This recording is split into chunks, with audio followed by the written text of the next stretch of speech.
बिस्मिल्लाहिर्रहमानिर्रहीम। अस्सलाम वालेकुम डियर स्टूडेंट। आज का जो हमारा टॉपिक है वो चैप्टर नंबर 27 को हमने स्टार्ट करना है। और चैप्टर नंबर 27 का जो टाइटल है मैन एंड इट्स इन्वायरमेंट। यानी इस चैप्टर में हम डिस्कस क्या करेंगे कि इंसान अपने फ़ायदे के लिए जो मुख्तलिफ़ किस्म के काम कर रहा है उसका इन्वायरमेंट के ऊपर क्या इम्पैक्ट है या इन्वायरमेंट को वो किस अंदाज में इफ़ेक्ट कर रहे हैं। तो इसको हमने पूरे चैप्टर में डिस्कस करना है कि इंसान का इन्वायरमेंट के ऊपर क्या इफ़ेक्ट है। पॉजिटिव इफ़ेक्ट को भी हम डिस्कस करेंगे, नेगेटिव इफ़ेक्ट को भी। लेकिन ज़्यादातर इंसान की जितनी भी एक्टिविटीज़ हैं वो इन्वायरमेंट को नेगेटिव अंदाज में ज़्यादा इफ़ेक्टेड कर रही होती हैं। तो सबसे पहले इंट्रोडक्शन हम स्टार्ट करते हैं चैप्टर को। तो अगर हम देखें जिस तरह इन्वायरमेंट में दूसरी स्पीशीज़ रह रही हैं, दूसरे लिविंग ऑर्गेनिज्म रह रहे हैं, इसी तरह इंसान भी इस इन्वायरमेंट का पार्ट है। तो यहीं से बात स्टार्ट की गई है, humans like other species are the part of the earth environment. लेकिन शुरू के जो इंसान थे वो बिल्कुल दूसरे जानवरों की तरह ही रहा करते थे। जैसे दूसरे जानवर, अगर हम एक जंगल की बात करें तो उनकी ज़िंदगी देखें तो उनके पास कोई इंडस्ट्रीज़ नहीं है, कोई मुख्तलिफ़ किस्म के एग्रीकल्चर नहीं है, कोई मुख्तलिफ़ किस्म के यानी सॉफ्टवेयर हाउसेज़ नहीं है। तो वो सिर्फ़ क्या करते हैं, जब उनको ज़रूरत होती है खाने की तो वो किसी ऑर्गेनिज़म को पकड़ते हैं और खा जाते हैं। या जो हर्बीवोर्स होते हैं उनको जब भूख लगती है वो किसी दरख्त को पकड़ते हैं और खा जाते हैं। तो जो फर्स्ट ह्यूमन है वो भी हंटर्स थे। हंटर्स से क्या मुराद है, जस्ट वो शिकारी थे। और शुरू में इंसानों की जो आबादी है वो भी बहुत कम थी। उसके बाद शुरू के जितने भी इंसान हैं वो नेचुरल प्रीडेटर की तरह काम करते थे। नेचुरल प्रीडेटर से क्या मुराद है, जैसे शेर है, इसी तरह जो आप कह सकते हैं भेड़िया है, वो जब भी उनको भूख लगती है वो दूसरे ऑर्गेनिज्म को खा के अपनी खुराक, ना कोई पकाना, ना कोई मसाले उसमें ऐड करने, ना कोई आग लगानी, कोई नहीं। जिस तरह दूसरे ऑर्गेनिज्म रहा करते थे वैसे इंसान या हर्बीवोर्स थे। जैसे मैंने मिसाल दी, भूख लगी किसी दरख्त को खा लिया, किसी घास को खा लिया। तो शुरू के इंसान बिल्कुल इसी तरह रहा करते थे जंगलों के अंदर या दूसरी जगहों के अंदर, पहाड़ों के अंदर। फिर चेंज ऑफ निश, इंसान ने अपने रोल को बदला। निश हम पहले भी चैप्टर नंबर 25 में डिस्कस करते हैं। Role of organism in environment, ये निश कहलाती है। एक ऑर्गेनिज्म क्या रोल प्ले करते हैं इन्वायरमेंट के अंदर, वो उसकी निश कहलाती है। निश कैसे चेंज की, तकरीबन 10,000 साल पहले इसने सीखना शुरू किया।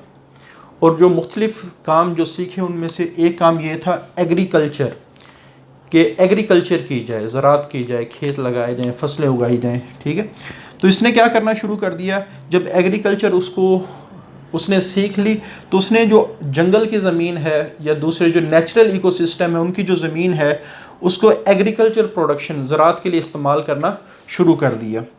अब सबसे पहला इफेक्ट क्या हुआ कि नेचुरल इकोसिस्टम को उसने रिप्लेस करना शुरू कर दिया with the artificial agriculture land, ज़राअत की ज़मीन बनाना शुरू कर दी। तो जब नेचुरल इकोसिस्टम के अंदर इंटरफेरेंस आया तो natural ecosystem, natural environment affected होना शुरू हो गया।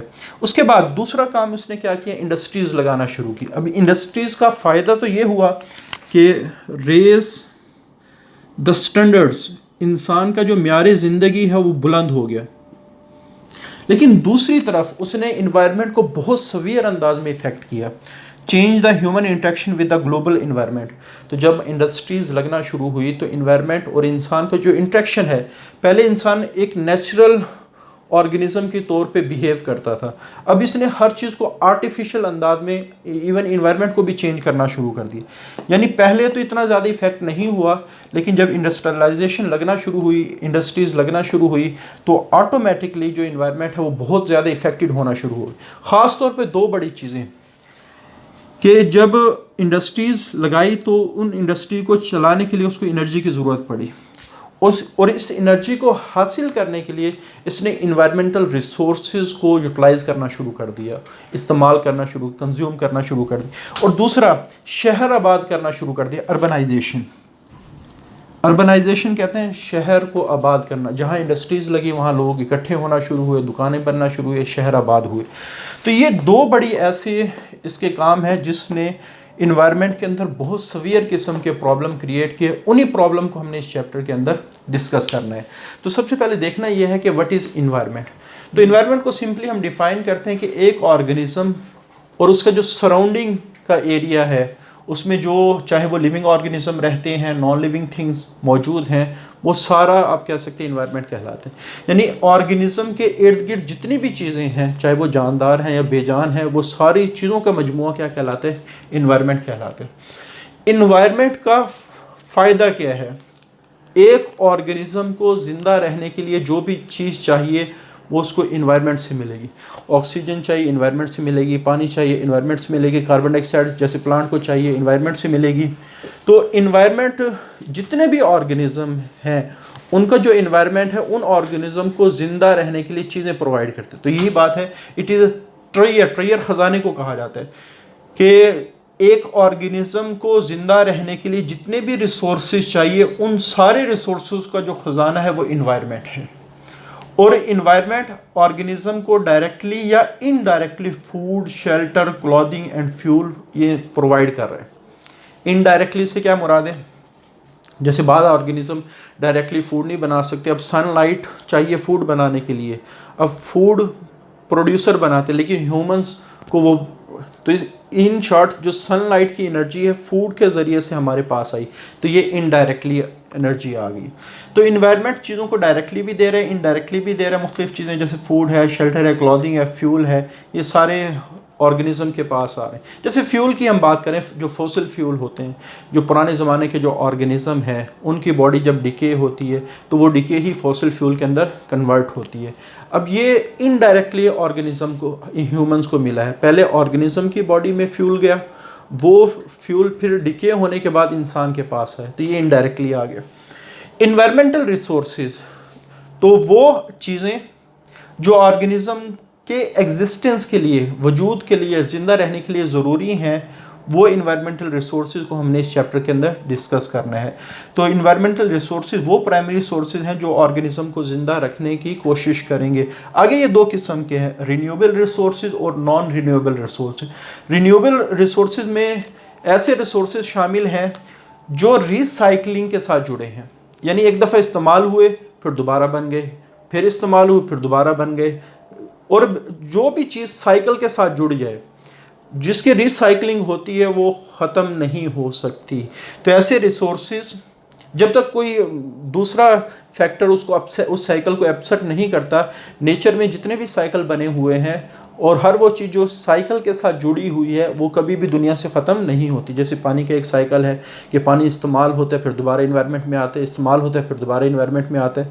तो पानी दुनिया में कभी ख़त्म नहीं होगा अनटिल बाहर के कोई फैक्टर उसको इफ़ेक्ट ना करें। जैसे ह्यूमन एक्टिविटी क्या कर रही है, ये जितने भी नेचुरल साइकिल हैं उनको किसी ना किसी अंदाज में इफ़ेक्ट कर रही हैं।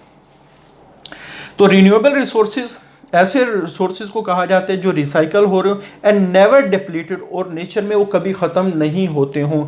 जैसे एयर है, वाटर है, फूड है, फॉरेस्ट है, वाइल्ड लाइफ है।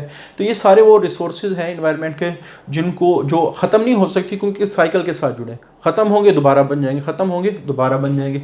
अच्छा, उसके बाद नॉन रिन्यूएबल रिसोर्सेज जिनको एक दफ़ा इस्तेमाल कर लिया जाए फिर उनको दोबारा नहीं बनाया जा सकता। जैसे ज़मीन के अंदर फॉसिल फ्यूल मौजूद है, कोल की शक्ल में, ऑयल की शक्ल में, या आप कह सकते हैं गैस की शक्ल में। अगर एक दफ़ा इस्तेमाल हो गया फिर दोबारा इस रिजर्वायर को बनाना इंसान के लिए नामुमकिन है। तो sources which are exhaustible when consume, जब वो इस्तेमाल होंगे एंड रिप्लेस, और दोबारा नेवर रिप्लेस, उनको दोबारा नहीं बनाया जा सकता, are called non renewable resources. जैसे फॉसिल फ्यूल्स हैं, या जो नॉन मेटेलिक मिनरल्स वगैरह होते हैं या मेटल्स वगैरह होते हैं, ये सारे वो चीज़ें हैं जो ऑर्गेनिज्म के ज़िंदा रहने के लिए ज़रूरी हैं। न्यूट्रिएंट साइकिल क्या है? यानी फूड प्रोड्यूस हुई, कंज्यूम हुई और दोबारा इन्वायरमेंट में वापस बन गई। तो ये जो साइकिल है जिसमें एक फूड प्रोड्यूस होती है, कंज्यूम होती है, फिर दोबारा फूड बन रही होती है, तो इसको हम कहते हैं ये न्यूट्रिएंट साइकिल है। The cycle in which food once consumed are decay, या कंज्यूम हुई या फूड डिके हो गई एंड बिकम फूड अगेन, और दोबारा बन जाए, is called as nutrient cycle. जैसे फॉर एग्जांपल इसकी सिग्निफिकेंस क्या है कि अगर न्यूट्रिएंट साइकिल के साथ ना जुड़े होते, नाइट्रोजन साइकिल के साथ जुड़ा ना होता, ऑक्सीजन साइकिल के साथ जुड़ी ना होती, कार्बन साइकिल के साथ जुड़ी ना होती, तो ऑटोमेटिकली इन चीज़ों की कमी आ जाती। इस वजह से ये अल्लाह ताला की एक बहुत बड़ी मेहरबानी है, बहुत बड़ा फजल है। हर वो चीज़ जो ऑर्गेनिज्म को ज़िंदा रहने के लिए चाहिए, ज़रूरत की चीज़, आसानी के लिए नहीं, ख्वाहिशात को पूरा करने के लिए, हर वो चीज़ जो ज़िंदा रहने के लिए ऑर्गेनिज्म को चाहिए, अल्लाह ताला ने उसको किसी ना किसी साइकिल के साथ जोड़ दिया। फूड चाहिए, फूड साइकिल है, वाटर चाहिए, वाटर साइकिल है, एयर साइकिल है। तो ये सारी चीज़ें जो ज़िंदा रहने के लिए चाहिए ऑर्गेनिज्म को, वो किसी न किसी साइकिल के साथ जुड़ी हुई हैं। तो सिग्निफिकेंस क्या है कि इसका फ़ायदा क्या होता है कि लिविंग ऑर्गेनिज्म को फूड की सप्लाई मुसलसल हो रही होती है।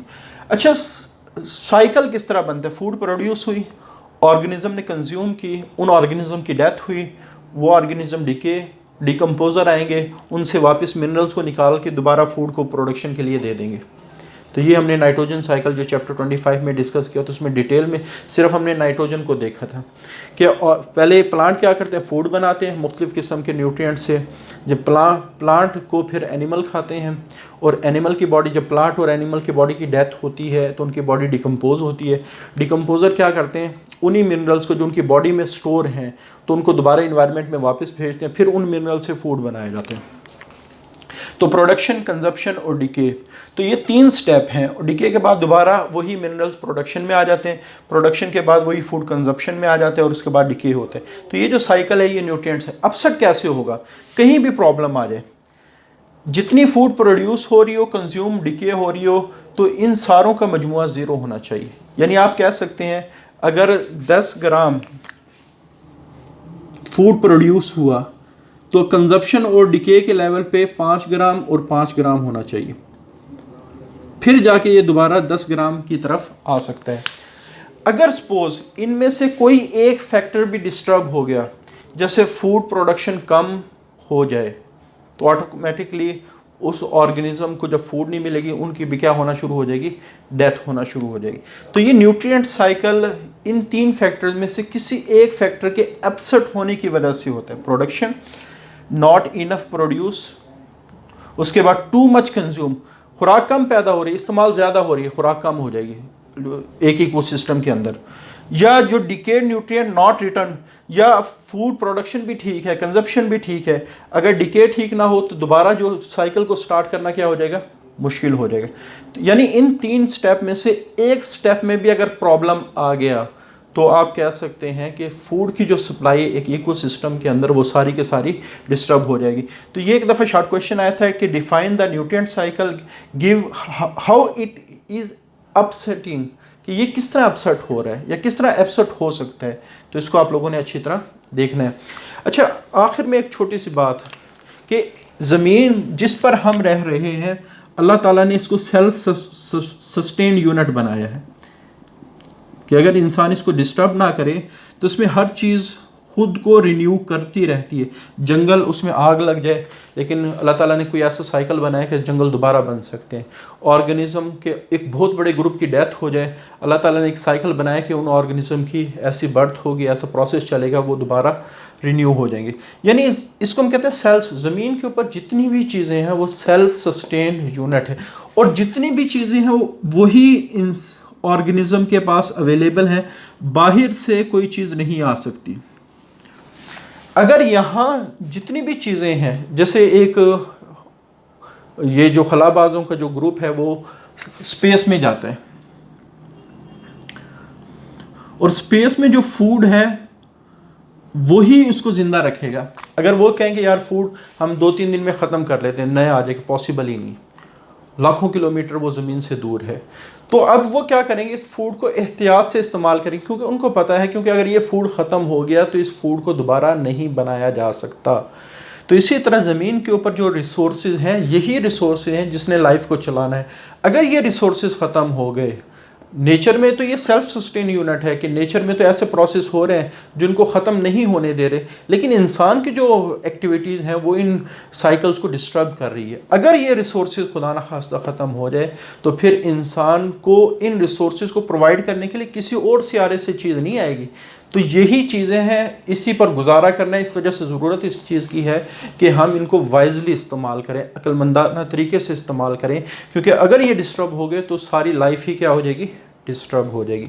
तो ये हमारे आज के टॉपिक का इंट्रोडक्शन है। इसमें से 3 शॉर्ट क्वेश्चन है जो सबसे इम्पॉर्टेंट है कि इन्वायरमेंट और उसकी सिग्निफिकेंस, इन्वायरमेंटल रिसोर्सेज अक्सर आ जाते हैं, differentiate between renewable resources and non renewable resources, या nutrient cycle how it is upsetting, कि ये अपसेट कैसे हो सकता है। तो ये 3 शॉर्ट क्वेश्चन हैं जो इस टॉपिक में बहुत ज़्यादा इंपॉर्टेंस रखते हैं। आज के लिए इतने ही, अल्लाह हाफिज़।